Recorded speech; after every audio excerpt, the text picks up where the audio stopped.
Hi, so I put on makeup for the first time in weeks, just to see what I used to look like, and I'm not disappointed. I mean, I look pretty good for being 39. This may actually be the first time I put on makeup at the age of 39, because my birthday was March 14th, and like not before that, it was, I was already home, staying home with my kids and stuff like that. So I'm over here at BJ's today because I have to make a run. I'm not feeling the whole mask thing. In New York here, we have to wear the mask, and I'm really not happy about it. I put on some chapstick and it's like too much because it's gonna really mess up with my baklava. This I'm very familiar with. I don't know if you guys are familiar with it. It's called a neck gaiter, from the military, and you just kind of wear it. So this is what it's gonna look like. I feel like I might as well be wearing a gets itchy under there, a burqa, okay? And I have trouble hearing, so it's going to be difficult for me to probably understand people if they talk to me, so I brought my headphones so that people will just 100% leave me alone and let me go about my business buying whatever I get at BJ's. I haven't been to BJ's in months. I kind of had a vendetta against them for a while. I don't even remember what it was for, but I'm going back in because I'm tired of going out like once a week and my car's in the shop. And you're probably wondering, well, why would you have to go anywhere? Well, if I had to go someplace, my car is in the shop, and my husband's a cop, so he works every day and he's not home. So now it's me teaching, working 40 hours a week in a job that I do investigations for abuse and neglect of different people that are using state funded programs, I guess, is the best way to describe it. So guess what? The shit still goes on, so guess who still has to keep working? Now I can do a lot of that from home. It's not as easy because I have to do a lot of things over the phone or video conferencing, which is also being compromised because of, stupid cyber warfare and all that other stuff. And at the same time, I have to have a computer going for my third grader, and I have to have another computer or a tablet is what he uses right now for my kindergartner. I feel really bad for the kindergartner, but he thinks like he's set. Like he's like, I know all the physics. I know all the physics, the basic physics, and the high physics. Like that's not even a thing. So he cracks me up. I'll post that video because he kills me. But they're learning to kind of leave me alone when I'm on the phone because they get the like when I'm on the phone and they come near me asking for something, and they get the idea to go away. But getting them to sit down and do their homework in school, they're taught and by their teacher, and they get to interact with them and they get to do other things. And right now it's just assignments and it's homework, and it's not remotely interesting. So there's that. I hope everyone's taking care of themselves. I have not been doing anything with coaching, not a single thing. In fact, I'm starting to slip away from my own self-care and taking care of myself, and forget like the self-care of, eating, sleeping, and all of that. I'm talking about like just not getting down and emotional and being able to not get distracted and focus has been my big thing. I've been getting more irritated, personally. I got other things going on, and overall, it's difficult. Now, getting along with like my kids and my husband, somehow, luckily, knock on wood, that's like phenomenal. There's no issues there. So you would think like, oh, okay, we're all set. But I think I'm just overwhelmed from all of the different things that I have to multitask and manage and everything like that. On top of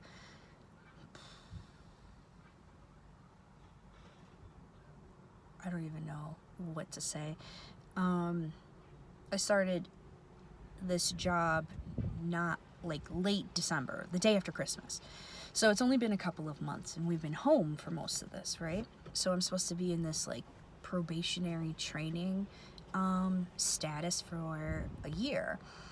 And that is freaking killing me, because it's hard enough to communicate with people like in person, but to not have a base of communication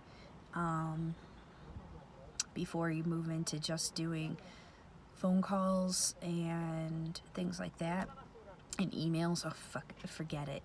Forget emails. Like, people just misread those based off of whatever they're feeling at that time or what they think you're trying to do. And I don't know, just the miscommunication is taking up so much energy that I don't even want to deal with it anymore. On top of it, I'm trying to finish my retirement from the Army. That popped up like right about when this whole stay home thing came into effect here in New York. So I'm trying to do all of that virtually as well. Like, you have to get stuff notarized and signatures of witnesses. And I have a friend who he just became a brigade commander, and they did the change of command virtually. Like video chat, basically, his change of command. And he was just sitting at his desk. His wife was taking pictures of him. Like, he's like, before and then after. It was pretty funny. But I feel bad for him, because that's something that he deserves. And I've known him since he was a major, and I worked for him, and I was a staff sergeant. I was promoted to staff sergeant at that time.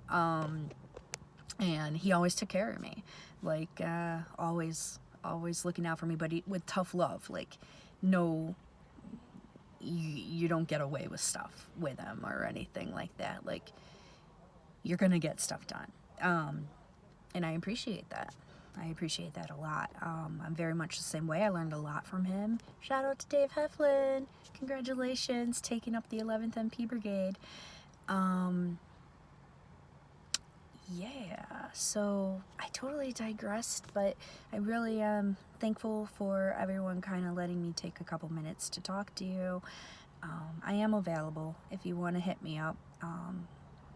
Maybe I need to start putting myself back out there as a coach, and talking to other people, so that I can feel like I have a sense of helping, anybody at this time, because right now it's just me and an 8-year-old and a 6-year-old, and I love my husband, don't worry, I'm not like disregarding him or anything, but in my mindset, when you're the spouse of a first responder, in times like this, or more so in like natural disasters, I don't really account for them in my plans.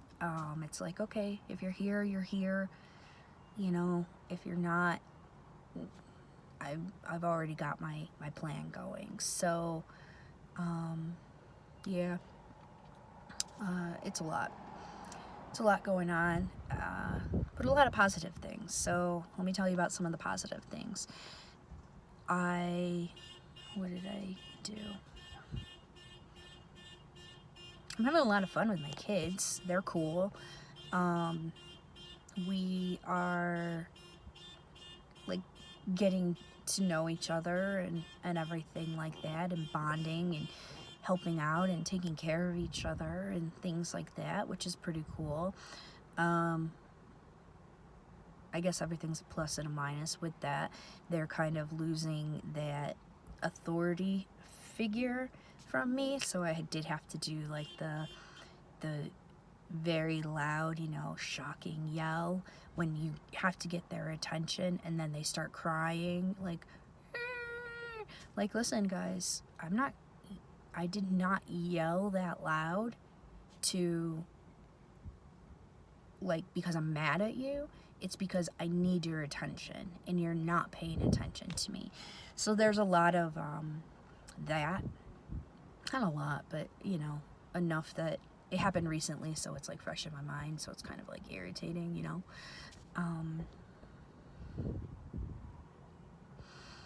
It's just a lot of effort and planning and things like that, and I haven't been getting like a lot of sleep because my husband's been snoring like so much lately, and I don't even understand why, or what's causing him to snore so much. But I literally had to leave last night and go to another room because he and the dog were snoring, and I don't know why she was in a room, but I guess whatever she was, and they were just like back and forth snoring. Okay, sorry, I'm talking about positive things. So one positive thing that I am trying to do for myself, and what my focus is right now, is to have a task and complete that task before I move on to another one. So, for example, I am balancing the work at home along with maintaining the house, which becomes more of a mess because you're there 100% of the time, as opposed to, the kids are at school, you're at work, so there's like downtime at the house. But now it's like always being used, and I remember that from when the kids were really young and not going to school, and it was frustrating then for me. So, and then the schoolwork, and I guess that's probably everything, or like the priorities. So for me, I need to not get behind on work, especially, or their schoolwork, or these 3 priorities I can't get behind on, so I have to get ahead of it, right? And I can keep trying to jump forward, and then something else happens, and like I go to do that and do little pieces of things at different times. I gotta stop. So what my focus this week is going to be is to take my tasks that I have for work, and I am going to complete one. Not huge long projects, just something that can tangibly be completed, like summarize interviews. Okay, cool. Summarize documents. All right, cool. Moving on to the next thing, and then I'll be able to do that and have something done. Whereas I've been caught in this cycle of, I start to do the task that I planned, and then something comes up and someone sends an email and they ask for whatever, and so then I go ahead and I go to try and do that, but I need to kind of just ignore the emails that are coming in for the next thing that somebody wants, and put it to the back burner, finish what I'm doing, and then add it in to the mix. Now, that's difficult for me. I'm finding, and not because of my focus necessarily, I think it's because I'm still ingrained from the military of like, okay, to be quick moving on something. Like, okay, that came in, okay, cool, got it, done. But really it takes away from a long-term project that has specific things that have to be done. So I'm really trying to focus myself on completing a task. Is it easy? No. I know it's not going to be easy, but I'm hoping that it will be rewarding, because when I do that, I do feel much more calm and together and confident. So that is my self-care. Like, yes, it's for work and everything like that, but the personal effect of it, the satisfaction of accomplishing something is there, and I can be pretty happy with that. So it's just one little thing, one small step, right? So I'm gonna do that. Like right now, I digressed because I'm doing this video. Really, I was just gonna do like a shout out to one of my friends and send the video. And now it's been 16 minutes, but I was really supposed to be going into BJ's, right? But sometimes you need this. So I am glad that I did that, and I'm gonna go into BJ's. I'm going to accomplish that task.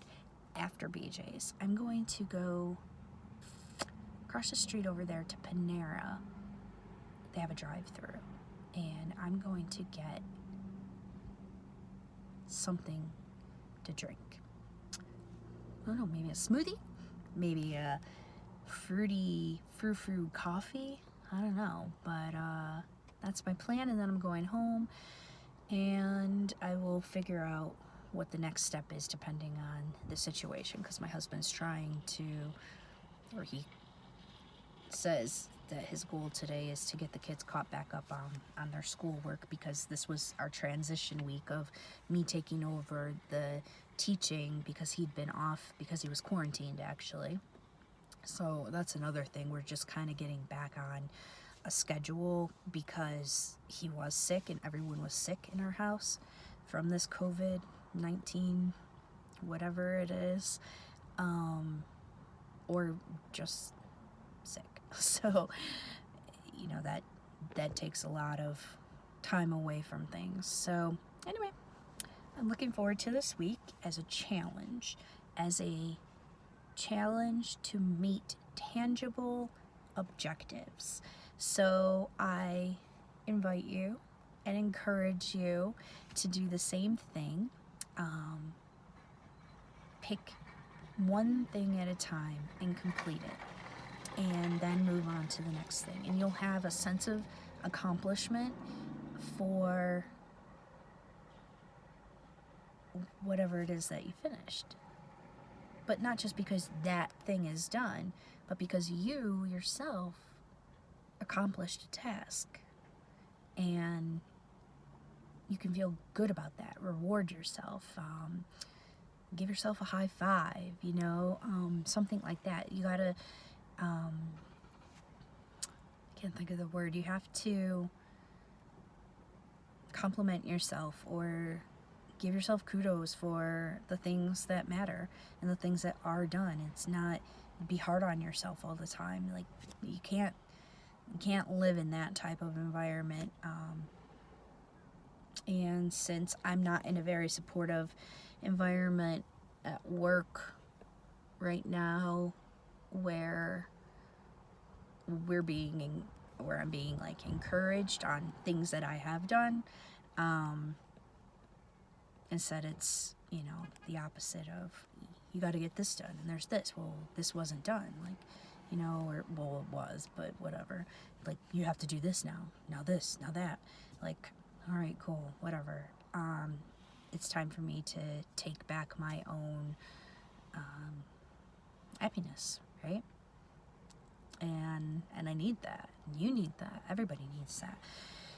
And it will affect everyone in a positive way, because my kids will be happier with me being happy and confident, and they'll see it as an example, and we'll do what we got to do. I'm not adding things to the plate right now. I am not going to come out of this with a new skill. I am not going to come out of this with like a new hobby, or probably any projects done. What I am going to come out with are happy and healthy kids who are not behind in their education. I am going to come out with neutrality. Everything's going to be neutral. Like, I just want to be able to, from where I was, come back and pick up where I was and not have this time warp period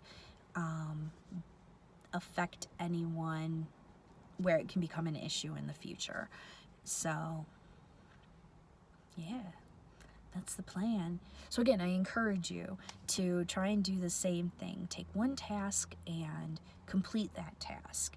And comment in the comments below. Let me know what it is that you think. Feel free to reach out to me and contact me, and we can come up with something together. I'm not looking for any type of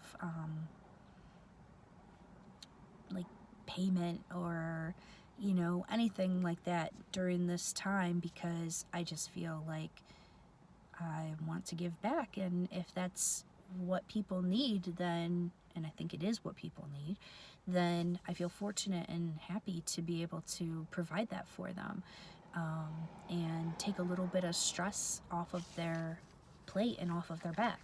So, good luck. Talk to you soon.